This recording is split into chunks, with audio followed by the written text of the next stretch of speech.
Hi, everyone. My name is Bryan Cartwright, and I'm an insurance industry executive at Microsoft. I want to welcome and thank you for watching this first episode of our Top Trends in Financial Services video series. These videos are designed to share current trends shaping the future of financial services. Today, we speak with an insurance and insurtech innovator to explore how the insurance industry is changing and striving to offer innovative services. Let's welcome Bryan Falchuk. Bryan is the founder and managing partner of Insurance Evolution Partners, which advises carriers and their partners on navigating the insurance industry as it faces disruption and change. I would also like to congratulate Bryan as he has just been named the new president and CEO of the industry trade group PLRB. Bryan's experience includes serving as the head of claims for Hiscox USA and leading growth for Hi Marley, an insurtech communication solution. He has also held leadership roles in corporate strategy, operations, and distribution at several carriers and serves on advisory boards for multiple startups focused on the insurance industry. Thank you for having me on. I think we've used half our time just on the intro with all the stuff in my background, but thank you. So, Bryan, as you and I know, insurance can be confusing to a customer. To support an improved customer experience, there has been a lot of talk and effort in recent years focused on digitization and using data to improve that experience. How do you think the industry is doing in addressing this challenge?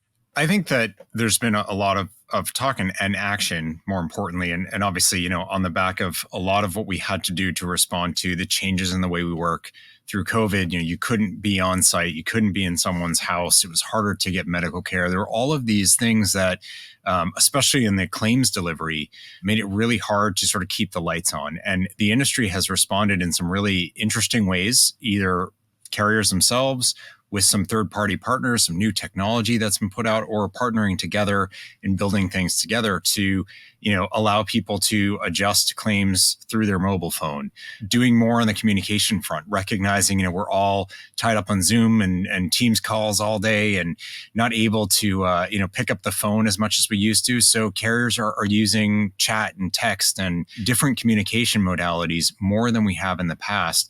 And I think we've also recognized for our people, not just our customers or our partners, but our own people are needing these digital tools as well. And they're more used to it in their lives. So we're effectively allowing their jobs to better match, sort of the way their day-to-day looks and feels anyway. And I think it's been a really, difficult time, but necessary in pushing us forward, looking for lots of ways that digital tools can come in to make it for a better customer experience, better interactions with our agents and brokers, better employee experience. And so, the silver lining to a lot of that challenge is I think it has moved the industry forward in a lot of things that are to our benefit.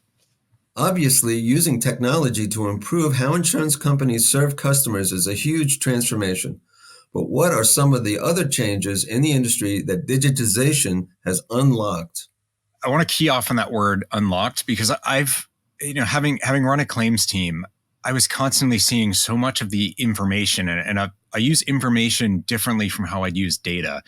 The information about a claim and by extension, the information about an underwriting file, it really is like locked up or trapped within the risk record or the claims record or the customer service record, whatever record you need to do your job.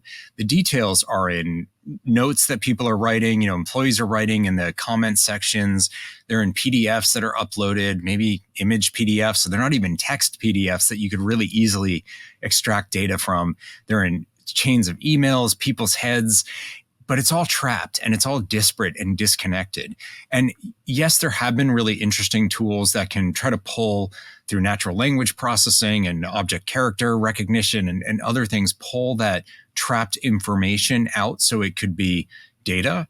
But that's really hard, and it's hard to get it right. And, that ultimately limits what we can do with what could have been incredibly valuable knowledge.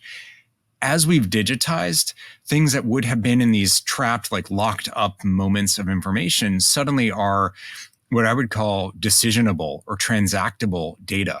And you can piece them together more programmatically to have a much more holistic view of a customer, a claimant, a partner, an agent, a broker, what have you, the ways that they want to do things, the ways that they are doing things, the nuances to any given transaction or situation you face with them, and not just looking at it kind of in the moment, like we were, adjusting this particular part of this particular claim, and here's a bit of data on it because they use their phone to take a picture and through our app instead of scanning something in and sending it to us or sending an adjuster out to look at it. But thinking much more holistically is you've got a photo here taken with the app, and you've got a text log of back and forth communication over here on something totally different. And, you've got their car that was adjusted using an app. Any number of these now data-based interactions on a digital basis, we can start to link them together more programmatically. And I don't know what it necessarily will unlock, but I know it will unlock a lot. I know connecting all of these pieces of otherwise disparate, locked up information into a more holistic view of the customer and how we interact with them and the nature of our relationship, that is really valuable. And understanding risk and understanding opportunity and knowing how should we interact with them, what kind of advice could we give them to avoid a loss and really be a valued partner in their life or their business instead of that thing they wish they didn't have to pay for that they also hope they never have to use, which is not a great place to be in as a product provider to a customer. Following up on that, as the industry goes through a digital transformation, are there ways in which technology can attract or reach new customers who might not have been traditional insurance customers in previous times? Are there some additional services that might enable a more customer-centric experience? I'm not a life insurance person. I've done some things around it, but there's a great life insurance example that I heard recently, sort of on the diversity and inclusion front. But if you look at life insurance uptake or engagement in financial planning more broadly, even where you have a female head of household, historically, that population has been underrepresented in the life insurance and sort of financial planning and annuity space. And what you found as more of the interactions were digitized, the engagement from these female-led households rose quite dramatically. Part of that is because of flexibility, is about meeting customers where they are. But here's something where, the industry suddenly had no way to engage in the historically face-to-face interactions that we've always had. And those face-to-face interactions were disenfranchising a particular demographic that could also use those services and use that kind of financial protection. Going to a more digital interaction unlocked that ability for that population to start to partake in financial planning and protection and all the things that help households build wealth and protect themselves going forward. So that's a really nice example of something that was born out of necessity, not necessarily with this intention in mind, having this knock-on effect of, maybe there's an equity story here too, where we're serving people who should be served and haven't been. So, looking ahead, what is your vision for the future, and how can technology and data help to enable that vision? Yeah. One, I think it's sort of like dominoes. The technology is the first domino, and the one that it hits on is data. And look, this is a vision. It's not the only one or the ultimate one, but it goes back to what I was saying before about this sort of these trapped or locked up pieces of information. And what if we could turn them into data, and using the right technology and the right tools, could we start to paint a different picture of risk of our customers, how we interact with them? And what you end up enabling through this, and I think this is really beautiful, is a movement from local optimization or maximization where, in this moment, we have this claim and we need to get to the right answer, or we have to price this risk this way so that it's the right price and we win the business at the right rate, to more holistic or macro decisions.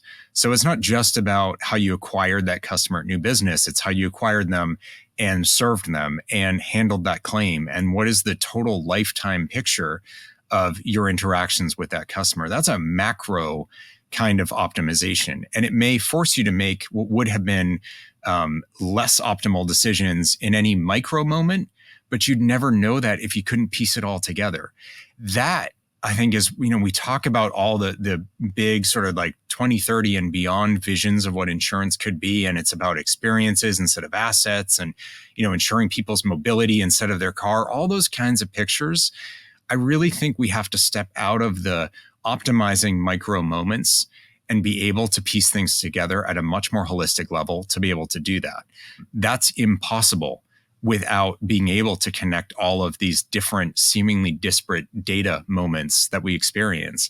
And that's impossible without the right technology underpinning it and enabling it. And I don't think we're there yet. I think a lot of the tools are starting to be there. I think a lot of the data is starting to be in place. I think the industry is a journey to have to move our minds to be able to work that way. But I think the seeds are being planted like right now. And that's where my vision is coming from. And I think it's really exciting. Thank you, Bryan, for your insights today. Please watch the rest of the Top Trends in Financial Service video series, which features other industry experts discussing the latest trends they're seeing at the intersection of technology and financial services. Thanks to everyone for watching, and stay tuned for the next episode. I hope to see you again soon.